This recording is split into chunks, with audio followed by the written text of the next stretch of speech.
کو دینا چاہا کہ تھے ہم ہی ایک تیرے مارکا راؤں میں، خشکیوں میں کبھی لڑتے کبھی دریاؤں میں، دیں اذانیں کبھی یورپ کے کلیساؤں میں، کبھی افریقہ کے تپتے ہوئے صحراؤں میں، شان آنکھوں میں نہ جچتی تھی جہاں داروں کی، کلمہ پڑھتے تھے ہم ہی چھاؤں میں تلواروں کی، اور تجھ کو معلوم ہے لیتا تھا کوئی نام تیرا، قوت بازوئے مسلم نے کیا کام تیرا۔ اور محمود غزنوی رحمۃ اللہ علیہ کی طرف اشارہ کر کے فرماتے ہیں، محمود غزنوی جب ہندوستان میں جب سومناتھ کے بت کو پاش کر رہے تھے تو اس سے پہلے کچھ پنڈت آئے اور انہوں نے کہا کہ یہ ہیرے جواہرات لے لیجئے، یہ سارا سونا چاندی لے لیجئے، لیکن اس سومناتھ کے بت کو کچھ نہ کہیے۔ تو ایک طرف دنیا کی مال و دولت عیش و آرام تھا، سلطان یہ محمود غزنوی نے کہا کہ اگر آج میں اس بت کو بخش دیتا ہوں اور مال و دولت کو وصول کر لیتا ہوں تو آنے والی نسلیں مجھے محمود بت فروش کے نام سے جانیں گی، اور میں چاہتا ہوں کہ آنے والی نسلیں مجھے محمود بت شکن کے نام سے جانیں۔ تو وہاں اقبال کہتے ہیں کہ قوم اپنی جو زر و مال جہاں پر مرتی، بت فروشی کے عوض بت شکنی کیوں کرتی۔ تو دوستان ذی وقار، آج ہم نے اپنے بچوں کو یہ بتانا ہے کہ ہم ہر چیز پر کمپرومائز کر سکتے ہیں، اپنے مذہب اور اپنے وطن کی حرمت، اپنے مذہب اور اپنے وطن کے دفاع پہ کبھی سمجھوتا نہیں کرنا چاہیے۔ اور اس کے ساتھ ساتھ میں ایک واقعہ جو بہت ضروری ہے آپ کو بتانا چاہتا ہوں۔ جب گلف وار میں اسرائیل نے بری طرح مسلمان ملکوں کو، عرب سٹیٹس کو شکست دی، تو امریکہ کا ایک اخبار ہے نیو یارک ٹائمز، اس کا نمائندہ آتا ہے اور گولڈا مائر جو اسرائیل کی وزیر اعظم ہوتی ہے اس دور کی، اس سے سوال کرتا ہے کہ آپ نے بری طرح مسلمانوں کو شکست دی، یہ درس آپ کو کہاں سے ملا کہ آپ نے اپنے ملک کا سارا ساز و سامان بیچ کر امریکہ سے اسلحہ خریدا؟ تو وہ جواب دیتی ہے، میں نے تو یہ چیز مسلمانوں کے ہی نبی حضرت محمد صلی اللہ علیہ وآلہ وسلم سے سیکھی۔ انہوں نے کہا آپ نے اتنا بڑا رسک لیا اور مسلمانوں کے نبی سے کیا سیکھا پھر؟ کہتے ہیں میں نے سیکھا یہ کہ جب حضور صلی اللہ علیہ وآلہ وسلم اس دنیا سے پردہ فرما رہے تھے تو حضرت عائشہ رضی اللہ تعالی عنہ نے گھر میں کھانے کو کچھ نہیں تھا، کچھ چیزیں گروی رکھوا کے گھر میں تیل جلانے کے لیے، وہ چراغ جلانے کے لیے تیل لیا، گھر میں کھانے کو کچھ نہیں تھا، چیزیں گروی رکھوائی گئیں، لیکن گھر کی دیوار پہ 9 تلواریں لٹک رہی تھیں۔ تو مجھے اس بات کا اندازہ ہوا مسلمان بھوکا پیاسا تو رہ سکتا ہے لیکن اپنی غیرت پہ سمجھوتا نہیں کر سکتا۔ آج وہ درس ہم لوگوں میں ناپید ہو چکا ہے، آج وہ تعلیم ہم لوگوں میں ناپید ہو چکی ہے۔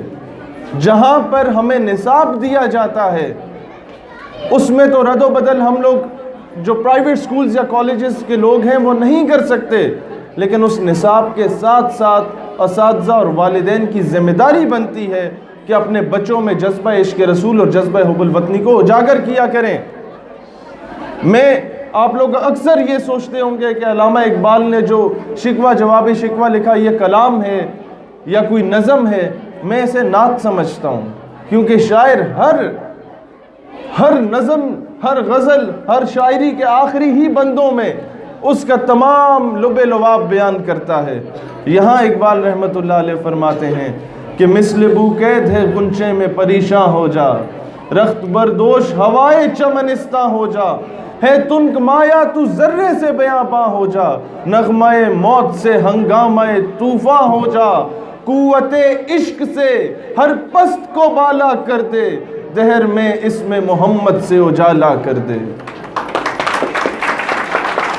عقل ہے تیری سپر عشق ہے شمشیر تیری، میرے درویش خلافت ہے جہانگیر تیری، ماں سوا اللہ کے لیے آگ ہے تکبیر تیری، تو مسلمان ہو تو تدبیر ہے تقدیر تیری، کی محمد سے وفا تو نے تو ہم تیرے ہیں، یہ جہاں چیز ہے کیا لوح و قلم تیرے۔ دوستان ذی وقار، والدین اور میری ماؤں بہنوں، آپ نے آج بچوں کو تربیت میں پاکستان سے محبت کا درس دینا ہے۔ آج اگر ہماری بچوں کی تربیت میں یہ حب الوطنی کا جذبہ ہوگا تو اونلی دین یہ جو میڈیا پہ آئے روز بھارت ہمیں دھمکیاں دے رہا ہے، ہم بھارت کو بتا سکیں گے کہ ہماری پاک فوج کی تعداد 7 لاکھ نہیں، پاک فوج کی تعداد 22 کروڑ عوام ہے۔ ہمیں یہ جو جنگیں ہوتی ہیں، یہ بچوں کو بھی کہنا چاہوں گا، والدین کو بھی، جنگیں فوج نہیں لڑتی، جنگیں قومیں لڑا کرتی ہیں۔ یہ قوم کی مائیں بہنیں بیٹیاں جنہوں نے اس دور میں اپنے زیورات دے دیے تھے تحریک پاکستان کے لیے، آج وقت کی ضرورت ہے کہ یہی قوم کی مائیں بہنیں بیٹیاں آنے والی نسلوں کی تربیت میں ان کو لوری دیتے وقت بتایا کریں کہ بیٹا تم نے وہ محمد بن قاسم بننا ہے جو 17 سال کی عمر میں ایک بہن کے خط پہ آ کے اس نے سندھ کو فتح کیا تھا۔ جو اپنے بچوں کو لوری دیتے ہوئے یہ بتائیں کہ بیٹا تم نے وہ طارق بن زیاد بننا ہے جس نے کشتیاں جلا دی تھی لیکن اسلام کی غیرت پہ حرف نہیں آنے دیا تھا۔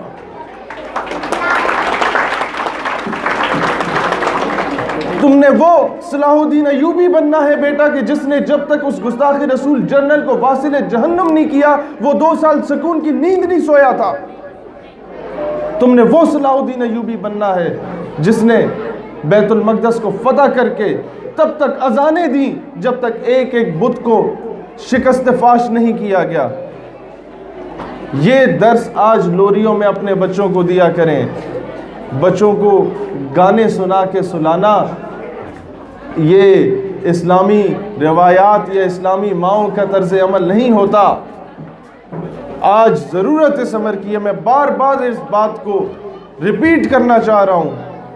کہ اپنے بچوں کی تربیت میں اسلام اور پاکستان کو لائیں، اور اگر یہ نہیں لائیں گے تو یاد رکھیں جو حال آج لیبنان یا سیریا یا برما کا ہے وہ حال کل ہمارا بھی ہو سکتا ہے۔ آج دنیا کی نظریں آپ کی طرف ہیں، دنیا کی نظریں اگر پورے امت کی نظریں کسی ملک کی طرف ہیں یا وہ طیب اردگان کی طرف ہیں یا وہ پاکستان کی طرف ہیں، کیونکہ جب آپ ایٹمی قوت بنے تھے تو موروکو سے لے کے انڈونیشیا تک جشن منایا گیا تھا۔ اس وقت ایک فلسطینی بچہ ہاتھ میں کنکر اٹھا کے اسرائیلی توپوں کی طرف رخ کر کے کہتا تھا کہ do not look at the stone in my hand, look at the atom bomb in Pakistan. میرے ہاتھ میں یہ کنکر نہیں دیکھو، دیکھنا ہے تو پاکستان میں موجود ایٹم بم دیکھو۔ تو ہم نے دنیا کے مسلمانوں کی امیدوں پر پورا اترنا ہے، اور وہ پیغام وہ سنا کے اقبال رحمت اللہ علیہ کا میں اجازت چاہوں گا جو نوجوانوں کی طرف اشارہ کر کے فرمایا کہ شراب کہن پھر پلا سا کیا، وہی جام گردش میں لاسا کیا، مجھے عشق کے پر لگا کر روڑا، میری خاک جگنو بنا کر روڑا، خرد کو غلامی سے آزاد کر، جوانوں کو پیروں کا استاد کر، ہری شاخ ملت تیرے دم سے ہے، نبض اس بدن میں تیرے دم سے ہے، تڑپنے پھڑکنے کی توفیق دے، دل مرتضیٰ سوز صدیق دے، جگر سے وہی تیر پھر پار کر، تمنا کو سینوں میں بیدار کر، تیرے آسمانوں کے تاروں کی خیر، زمینوں کے شب زندہ داروں کی خیر، جوانوں کو سوزے جگر بخش دے، میرا عشق میری نظر بخش دے۔ پاکستان ہمیشہ زندہ باد۔